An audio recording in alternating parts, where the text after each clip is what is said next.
Now, before I take too much time for the occasion, I wanted to have Ambassador Sasser to introduce our speakers today for making some commentary about the celebration. And Ambassador Sasser.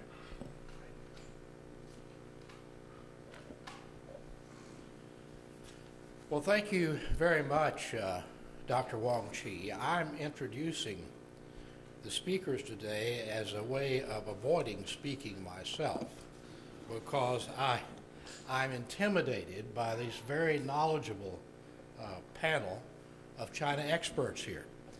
But before introducing them, I want to extend my thanks to Dr. Wong Chi and the U.S. Policy Foundation for convening this very important panel and meeting, and also say to Larry Lee and his colleagues at the China Daily, well done. 30 years of China Daily, and it's doing extraordinarily well here in the United States. When you look at this newspaper, the layout and the graphics is just world class. It is an outstanding publication. I think it well represents the work of the people of China Daily, and I think it does an excellent job of representing China itself. So thank you to those at China Daily for a job very well done. Dr. Wong Chi, I wonder perhaps if we could ask somebody to maybe turn up the house lights a little bit so we could see a little better.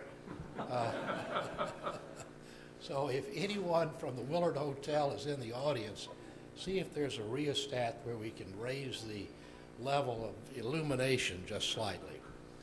Well, it's my honor to introduce our first speaker, the Honorable Charles Freeman.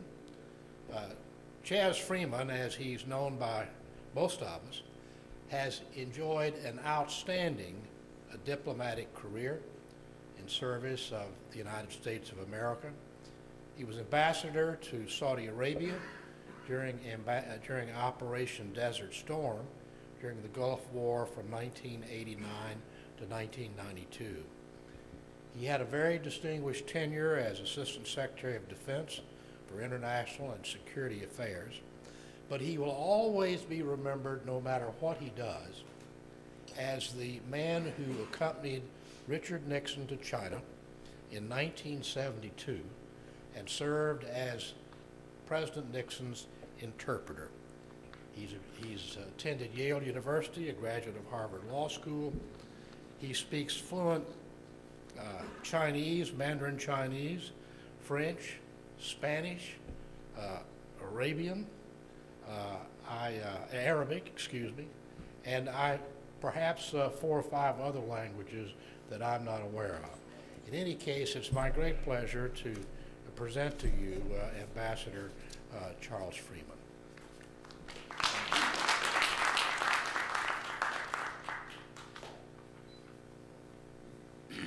Thank you very much, Jim.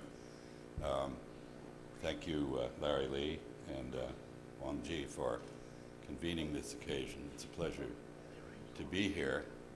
This is a year of anniversaries. It's the 30th anniversary of the founding of the China Daily, of course. That's what we're here to commemorate.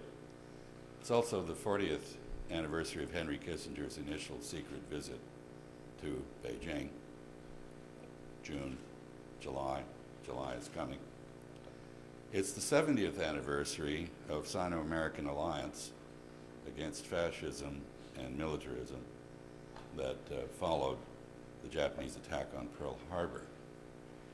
2011 also marks the centennial of the Chinese people's repudiation of both foreign rule and imperial tradition.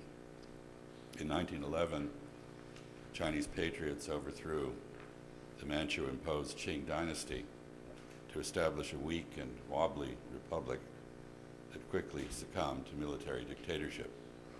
In 1949, they installed a Leninist political system and command economy that emulated the Soviet Union. In 1978, they peacefully reinvented themselves by combining Leninism with bureaucratic entrepreneurship in a marketizing economy. By the 1990s, Chinese had crafted a novel system of cadre capitalism which thoroughly blurs the distinction between private and state enterprise, links the boosterism of local politicians to profit-driven corporate structures, and marries industrial policy to entrepreneurship. Since 1911, China's political economy has been the most volatile in the world. It now seems to have found an equilibrium that can fulfill the aspirations of Chinese nationalism, but this success has come through dramatic lurches brought about by trial and error, entailing appalling human costs. Relations between Chinese and Americans since 1911 have also swung between wild extremes. Larry caught a bit of this in his remarks about his father's participation in what we call the Korean War and what China calls a war to resist. Yes, to resist the United States and help Korea. Over this period, our relations have swung from mutual admiration to antipathy, and from suspicion to infatuation, and back again. As China returns to wealth and power under its newly invented Leninist Confucianism, the pendulum is again swinging.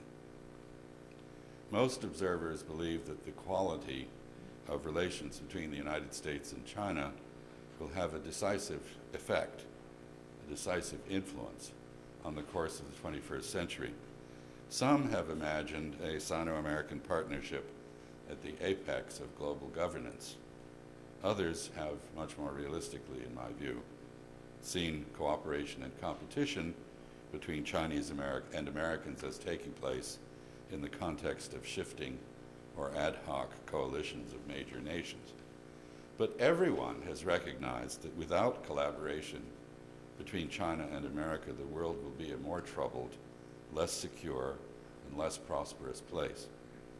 Problems ranging from climate change to dysfunctions in the global trading and investment system cannot be tackled effectively without Sino-American cooperation and leadership. Unfortunately, the prospects for such collaboration are at best uncertain. This is because both countries are having a hard time adjusting to the shifting balances of power and prestige between them.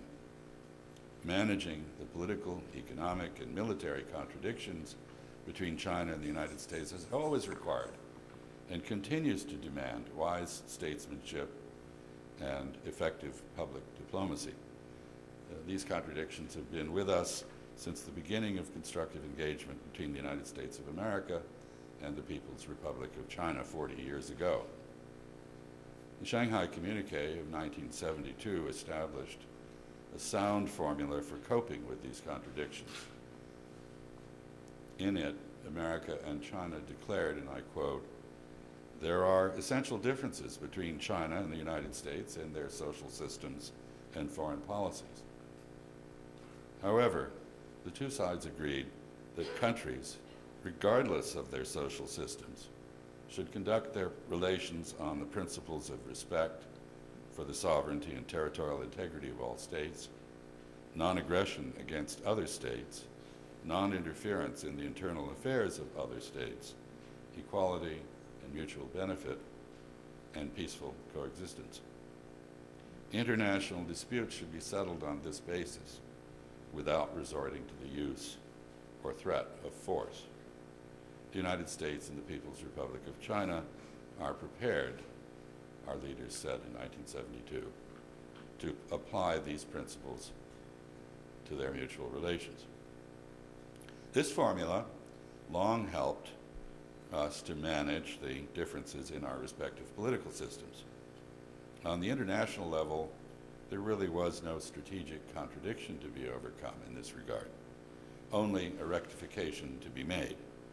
The United States, over the objections of other allies in World War II, had, after all, insisted on recognition of China as a great power with representation in the United Nations Security Council. Once Washington's Cold War-induced adamance that Taipei was the capital of China was overcome, Beijing was accepted as enabled to represent China internationally. That's yet another 40-year anniversary, by the way. China has moved skillfully by stages into the universally accepted role of a respected senior partner in global governance. Sino-American bilateral political interaction has been more contentious. During the Cold War, when American interests demanded self-restraint, we followed the Shanghai Communiqué's formula of ideological reticence.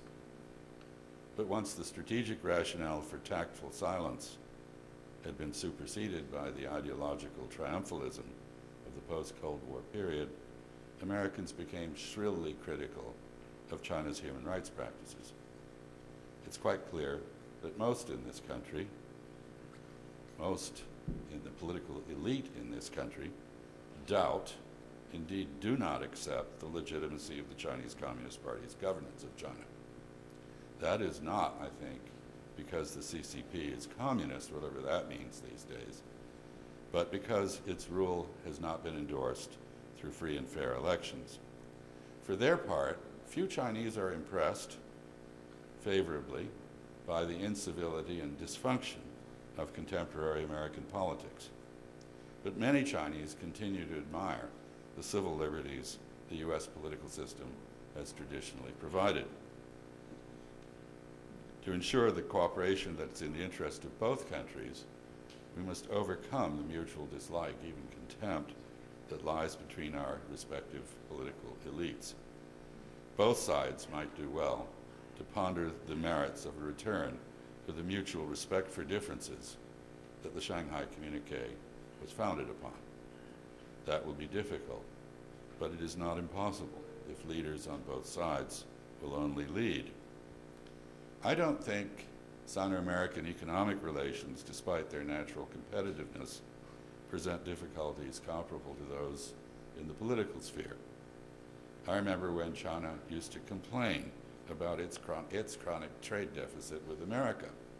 These things are cyclical.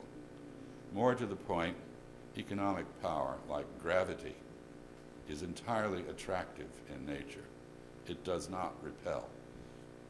The mutually beneficial nature of economic exchanges between the United States and China is well understood by business persons, if not necessarily by economically challenged politicians on both sides. There are lots of frictions, but we shall overcome. The ability of Americans and Chinese to transcend the implications of military rivalry for our overall relationship strikes me as much more problematic. The two sides have opted for different but ultimately compatible forms of preemptive military antagonism. Military planners in each have come to see the other as a formidable enemy against which to plan to go to war. The U.S. and Chinese military-industrial establishments are caught up in a feedback loop with potentially dire consequences for both. Ceremonial exchanges cannot conceal the fact that U.S. China military relations are now characterized by overt antipathy and deeply embedded mutual suspicion. U.S. Taiwan policy and aggressive surveillance activities along China's periphery have caused the Chinese leadership to conclude that the United States is fundamentally hostile to China's rising power. In turn, the United States sees China's challenges to the total military dominance of the United States in East Asia as a threat and is responding accordingly. The framework for managing military tensions over the Taiwan issue that the two sides worked out in 1979 and reaffirmed in 1982 has been abandoned. Neither side views the other as in compliance with the agreements that created this framework. Nothing has replaced them. In these circumstances, the growing prospect of a peaceful resolution of the Taiwan issue by the parties themselves serves, paradoxically, to accentuate rather than reduce Sino-American differences over Taiwan and related issues. China finds U.S. arms sales to Taiwan increasingly intolerable. So this issue, long finessed, is moving back to a more central role in our strategic interaction. As a result, the two sides are entering into an increasingly overt and economically burdensome military rivalry. This rivalry promises to taint the overall relationship and diminish the prospects for cooperation in other areas. It's not a minor matter for each side to have come to regard the other as its military peer competitor of choice. I spoke about the implications of this for the United States two weeks ago in Newport. I'm not going to recapitulate the points I made there, except to repeat my conclusion. Current trends raise questions for both sides that call out for strategic vision and statecraft on the part of both. These trends emphasize the need for each of us to make a greater effort to understand both the circumstances and the perceptions of the other, and to act accordingly as we pursue our respective national interests. China Daily makes a vital contribution to this essential task by enhancing understanding of contemporary Chinese realities among Americans. This has been important in facilitating cooperation. It will, I believe, be even more important in the days to come, if I'm right about some of the difficulties we are headed into. My congratulations to China Daily on its 30th anniversary, and also to the U.S. China Policy Foundation on its 15th. It's important that both of you keep up your good work. Thank you.